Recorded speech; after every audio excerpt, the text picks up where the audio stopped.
presidente dos Estados Unidos da América. Uma honra que poucos conseguem. Grande poder, grande influência mundial. Mas será que isso também é sinônimo de segurança? Não para John Kennedy, o 35º presidente da história dos Estados Unidos, morto durante uma passeata em Dallas. Muitas teorias de conspiração foram levantadas para apontar o mandante do assassinato. Fidel Castro, líderes da União Soviética e a própria CIA e até mesmo a máfia americana entraram como possibilidades. Como foi a chegada de Kennedy ao cargo de maior poder dos Estados Unidos, o que aconteceu no dia de sua morte e as principais teorias da conspiração sobre este caso, você verá agora no Investigação Criminal Internacional.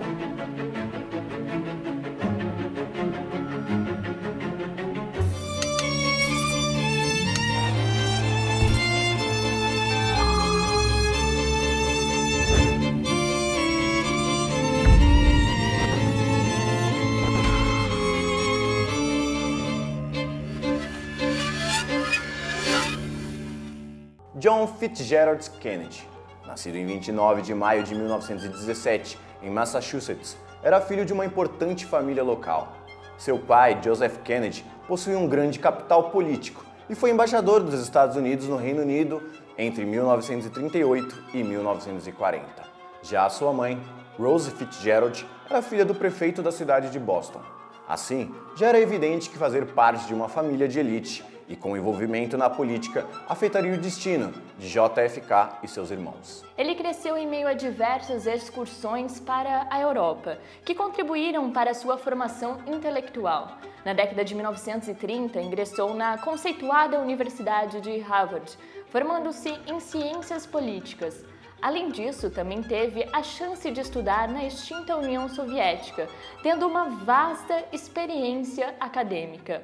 Uma vez que seu pai morava em Londres, Kennedy acompanhava de perto a política do Reino Unido, inclusive adotando o Acordo de Munique como tema da tese do seu doutorado. Em 1941, Kennedy alistou-se à Marinha dos Estados Unidos, atuando como piloto de pequenas embarcações de ataque durante a Segunda Guerra Mundial, sendo considerado um herói de guerra pelo país. Durante o conflito, porém, ele sofreu a grande perda do seu irmão mais velho, Joseph Jr., que até então estava sendo preparado para ser o político de proa da família. Após a morte do irmão, JFK passou a ser o nome promissor da família Kennedy, devido à sua reputação acadêmica e militar. Em 1946, deu início à carreira política, entrou no Partido Democrata e foi eleito a uma função semelhante à de um deputado estadual. Ficou 6 anos no cargo e durante esse primeiro mandato já demonstrava sinais que seria um político de destaque. Em 1952, John se aventura em um novo cargo na política, se tornando senador pelo estado em que nasceu. Também, em 1952, John conhece e se casa com Jacqueline Lee Bouvier, uma mulher de Nova York conhecida por ser da alta sociedade. A futura primeira-dama ficaria tão famosa quanto o marido, e inclusive estava ao lado dele naquele fatal ataque. Durante o casamento, o casal teve 4 filhos. Após um aborto espontâneo em 1955, nasceram Arabella Kennedy, natimorta em 1956.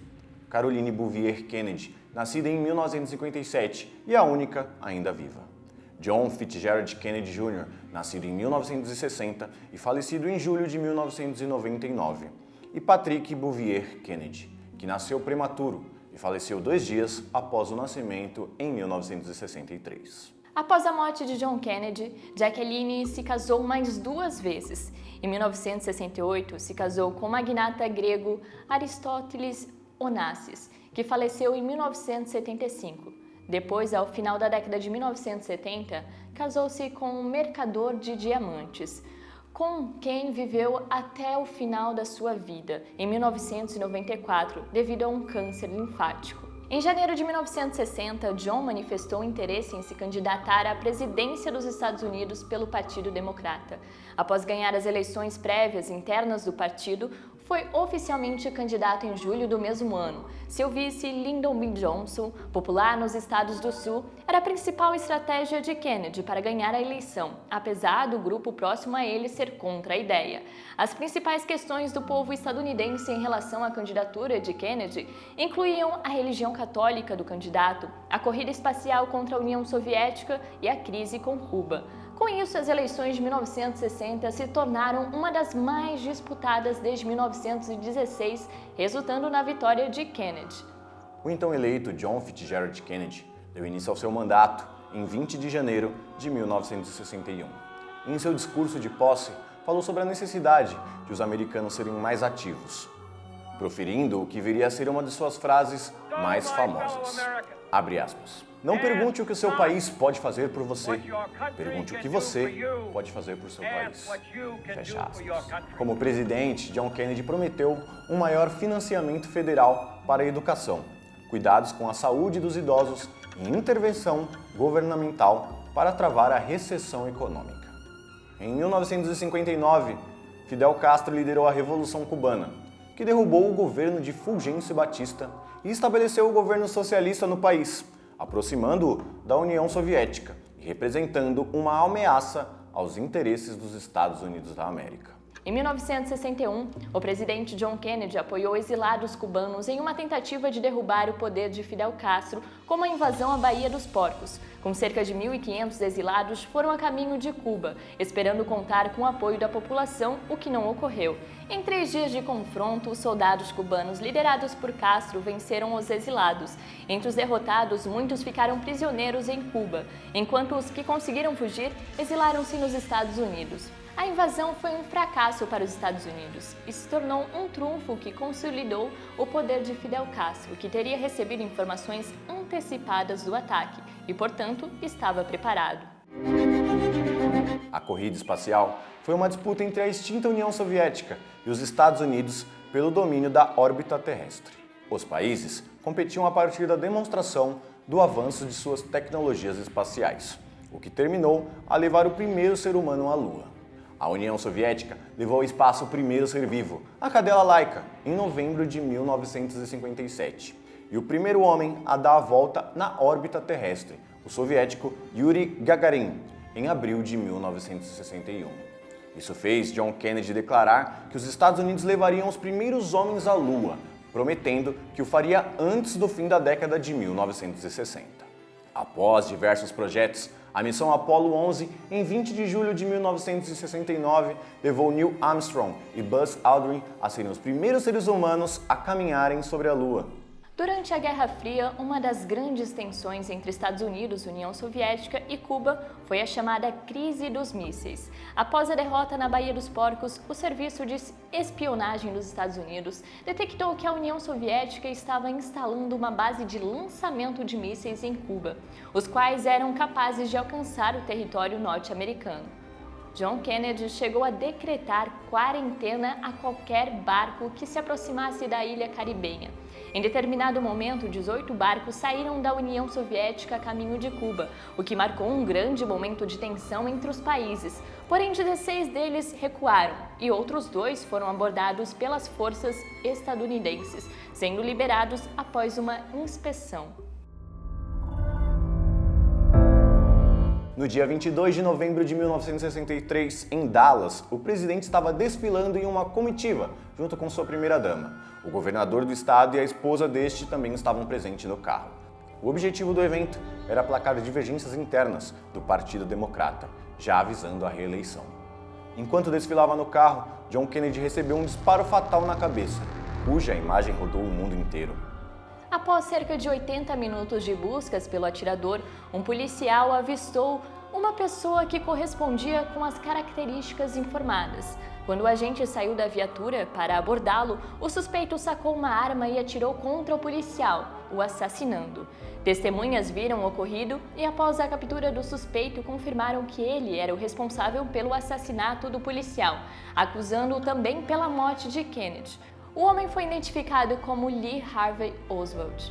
Lyndon B. Johnson assumiu a presidência dos Estados Unidos 2 horas após a confirmação da morte de JFK. Uma semana depois do crime, ele estabeleceu a primeira investigação federal sobre o caso, conhecida como Comissão Warren. O FBI foi a primeira autoridade a completar a investigação oficial. A agência entregou seu relatório à comissão de Warren em 9 de dezembro de 1963, afirmando que 3 disparos foram realizados na ocasião.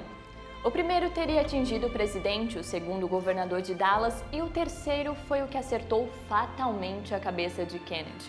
Segundo o FBI, Lee Harvey Oswald foi de fato o autor dos 3 disparos. 10 meses depois do assassinato, a Comissão Warren publicou um relatório final sobre o caso, concluindo que não se podiam encontrar provas persuasivas de uma conspiração interna ou externa, seja essa conspiração de pessoas, grupos ou países, e que Oswald teria atuado sozinho. Porém, muito especulava-se sobre o fato de que o assassino teria sido um agente da CIA, indicando uma possível conspiração para o crime. Lee Harvey Oswald foi fuzileiro naval e chegou a trabalhar como controlador de radares no Japão. Em 1959 foi para a União Soviética e tentou sem sucesso tornar-se cidadão do país, chegando a contatar militares soviéticos para oferecer informações sobre os Estados Unidos. Com isso se tornou persona non grata no país norte-americano, considerado traidor. Em 1961, após casar-se com a soviética Marina Prusakova, procurou a Embaixada dos Estados Unidos e solicitou retorno ao país. Lá, havia se tornado famoso por ser alguém que teria desertado a pátria e retornado. Assim, passou a buscar pessoas que tinham o mesmo pensamento que o seu, mas não atraiu simpatizantes. Eventualmente conseguiu um emprego em uma empresa de artes gráficas, mas logo foi demitido por falsificação de documentos. Isso parece ter sido o limite de sua frustração com o país, levando-o a cometer o fatídico episódio do assassinato do presidente. Oswald, porém, nem chegou a ser julgado, pois 2 dias após o crime, foi morto a tiros no meio de uma multidão por Jack Ruby. Responsável por assassinar o assassino do presidente, Jack Ruby era dono de boates na cidade e fã declarado de JFK. Ao descobrir que o responsável pelo crime era Oswald, não pôde deixar a oportunidade de vingar o seu herói, atirando contra o suspeito enquanto ele era transferido para outra prisão.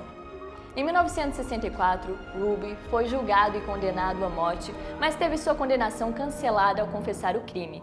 Após um tempo preso, foi internado por uma pneumonia e descobriu um câncer que o atingiu de forma severa e o levou à morte em dezembro de 1966. Muitas teorias sobre as motivações de Jack Ruby foram levantadas. Na época, dizia-se que ele não teria agido por conta própria. Era especulado que Ruby tinha envolvimento com a máfia americana, tendo recebido a missão de encontrar alguém que pudesse assassinar Oswald, enquanto este ainda estava em custódia. Porém, como não conseguiu encontrar alguém que executasse a tarefa, teve de fazê-lo ele mesmo, visto que, por ser uma ordem da máfia, sua vida estaria em risco se a missão não fosse concluída. Outra teoria diz que Oswald e Ruby trabalhavam para a mesma máfia. Assim, temendo que informações fossem vazadas, Ruby precisou eliminar Oswald, porém, nada nesse sentido foi comprovado. Apesar da conclusão da Comissão Warren de que Lee Harvey Oswald tinha sido responsável pelo crime que matou Kennedy e que ele teria atuado sozinho, muitas teorias foram levantadas sobre outros possíveis envolvidos na morte do presidente. O governo de Kennedy foi marcado por diversos conflitos geopolíticos, levando muitas pessoas a sugerir que o assassinato poderia ter sido decorrente de discordâncias dessa ordem. A invasão da Baía dos Porcos representou um episódio de grande tensão para o governo de Kennedy, já que a missão foi financiada pelos Estados Unidos e fracassou. Houveram também muitas discordâncias sobre a gestão de crise dos mísseis, e John não teve apoio em muitas das suas sugestões de ações contra a União Soviética. Além disso, o presidente havia descartado a Operação de Northwoods, um plano de incitação a uma guerra contra Cuba. Assim, muitas teorias foram propostas a partir desses acontecimentos para explicar a morte de Kennedy. Por exemplo, militantes cubanos, contrário a Fidel Castro, poderiam querer se vingar do presidente norte-americano, já que a operação na Baía dos Porcos foi um fracasso e os Estados Unidos não deram o apoio satisfatório aos exilados. O governo cubano, juntamente com a União Soviética, poderia ter ordenado o crime como uma forma de resposta à tentativa de invasão. O próprio Serviço de Inteligência estadunidense, a CIA, poderia ter ordenado a morte de seu presidente por discordância das atitudes de Kennedy nos confrontos contra Cuba e União Soviética. O governo soviético poderia ter orquestrado o assassinato para demonstrar força. Na época, houve o receio de que se tratasse de um chamado ataque de decapitação, em que se eliminam as lideranças do inimigo antes de atacar em maior escala. Por isso, inclusive, o vice Lyndon Johnson assumiu rapidamente o cargo do presidente. Lyndon Johnson poderia estar envolvido no crime, já que fontes dizem que o vice-presidente quem sugeriu para Kennedy a visita em Dallas, dizendo que isso melhoraria sua popularidade por lá. Militares, nacionalistas e a indústria bélica, interessados em escalar a presença dos Estados Unidos no Vietnã, poderiam ter orquestrado o assassinato como um movimento para dar seguimento aos seus propósitos. A máfia americana poderia ter ordenado o crime como uma forma de endurecer as relações entre Estados Unidos e Cuba, já que a queda de Fidel Castro era interessante para os negócios da máfia, que envolviam cassinos em Cuba fechados pelo regime socialista.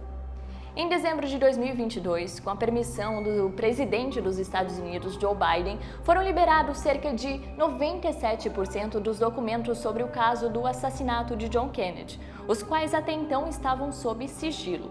Após uma pressão dos órgãos de segurança, algumas páginas dos arquivos foram bloqueadas. John Kennedy não foi o primeiro presidente dos Estados Unidos a ser assassinado. Em 1865, Abraham Lincoln foi assassinado por John Wilkes Booth no Teatro Ford. O atirador era simpatizante da causa da Confederação e opositor da abolição da escravidão, cometendo o crime em uma conspiração contra o presidente. Em 1881, o presidente James Garfield sofreu um atentado do advogado Charles Guiteau. O assassino alegava que, por ter sido fundamental para a eleição de Garfield, merecia um cargo no governo. Como não foi atendido, atirou contra o presidente em uma estação de trem em Washington. Garfield sobreviveu ao ataque, mas morreu pouco tempo depois por conta de uma infecção decorrente do ocorrido. Em 1901, o presidente William McKinley foi assassinado pelo anarquista Leon Stokes durante uma recepção pública na Exposição Pan-Americana em Buffalo, Nova York. Leon foi motivado pela visão de opressão e injustiça que tinha a respeito do governo estadunidense. Este é um caso triste que poderia ter mudado muita coisa na história dos Estados Unidos da América. Porém, os detalhes ficaram apenas no imaginário do povo norte-americano. Uma história muito complexa, mas que foi solucionada muito rapidamente, já que o suposto atirador foi encontrado no mesmo dia. Seria mérito das investigações ou um plano de conspiração bem executado? Com o passar do tempo, mais e mais teorias surgem, mas os fatos acabaram ficando no passado. Mais casos famosos, solucionados ou não, você confere nos próximos episódios de Investigação Criminal Internacional.